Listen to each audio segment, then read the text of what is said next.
मुंडन भयो नंदलाल के बड़ा रोए कन्हैया।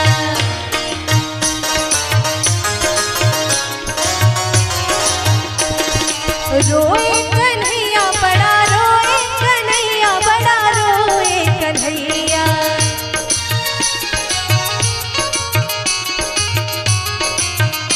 हो रोए कन्हैया बड़ा रोए कन्हैया बड़ा रोए कन्हैया।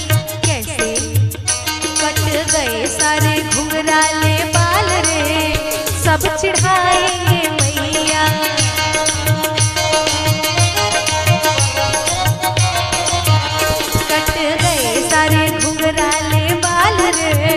सब चिढ़ाएंगे मैया।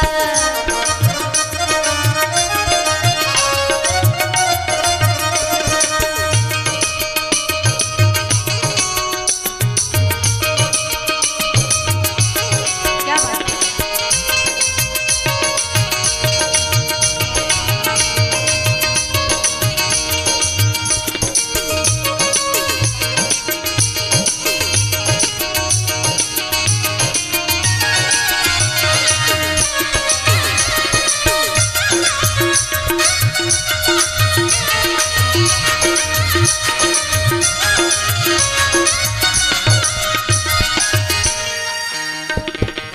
खुशी का माहौल है और सब लोग अंधन सोना लुटा रहे हैं।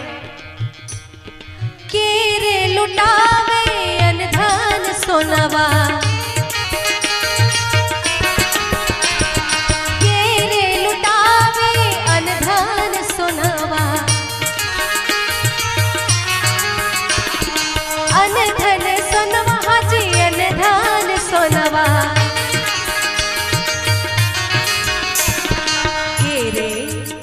अरे केरे लुटावे गले हार रे है खुशी की ये घड़ियां।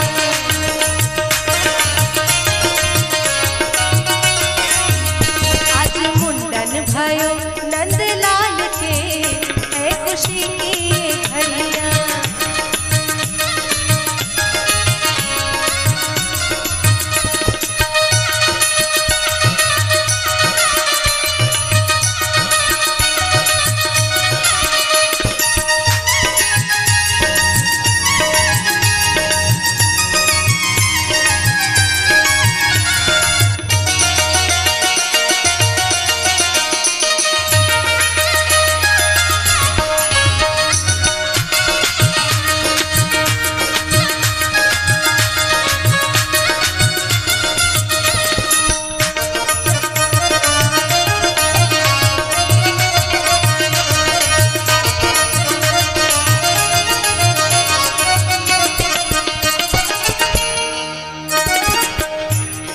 जो बाबू है उसके मामा की तरफ से बहुत सारा आशीर्वाद आ रहा था। मामा जी लुटावे अनधन सोनवा, मामा जी लुटावे अनधन सोनवा।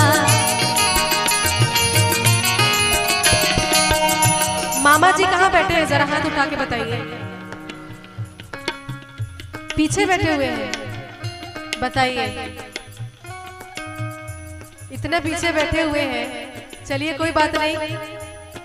मामा जी लुटावे अनधन सोनवा, मामी अरे मामी, मामी लुटावे गले हार रे है खुशी की ये घड़ियां।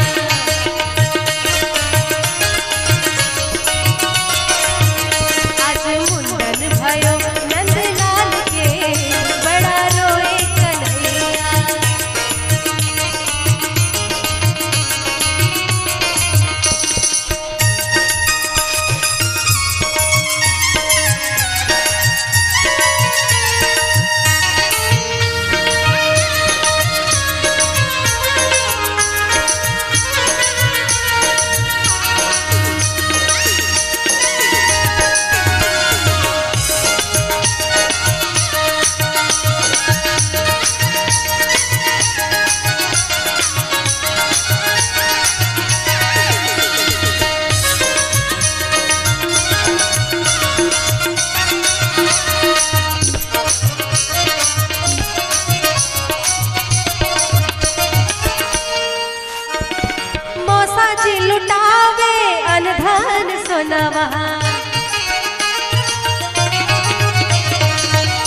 मौसा है यहाँ पे?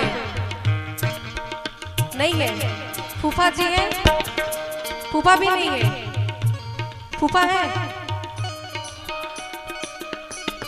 अच्छा, बाबा है। अच्छा, बाबा लुटावे अनधान सोना वहाँ, बाबा लुटावे अनधान सोना वहाँ, बाबा लुटावे हाजी, बाबा लुटावे हाजी, बाबा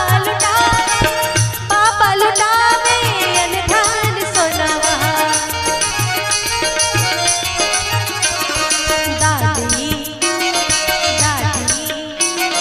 दादी लुटावे गले हार रे, है खुशी की ये घड़ियाँ।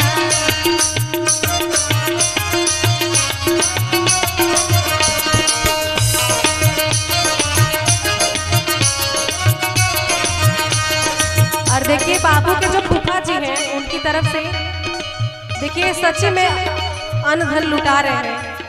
फूफा जी की ओर से ढेर सारा आशीर्वाद आया है।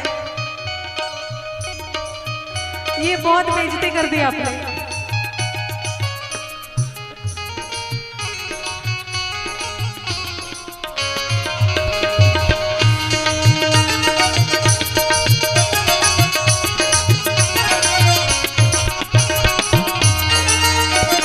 फूफा जी लुटावे अनधन सोनावा, फूफा जी लुटावे अनधन सोनावा, अनधन सोनावा हो अनधन सोनावा। फूफा जी लुटावे अनधन सोनावा, फूफा जी लुटावे अनधन सोना। फुआ जी लुटावे मोतीहार रे, है खुशी की ये घड़ी।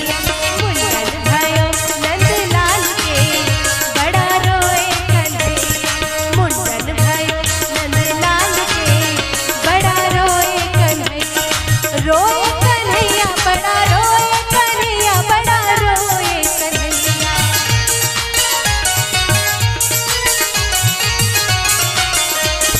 रोए कन्हैया बड़ा रोए कन्हैया, बड़ा रोए कन्हैया।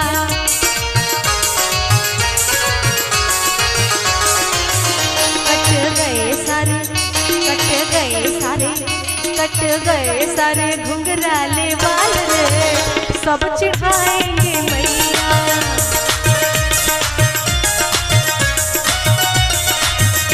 आज मुंडन भयो नंदलाल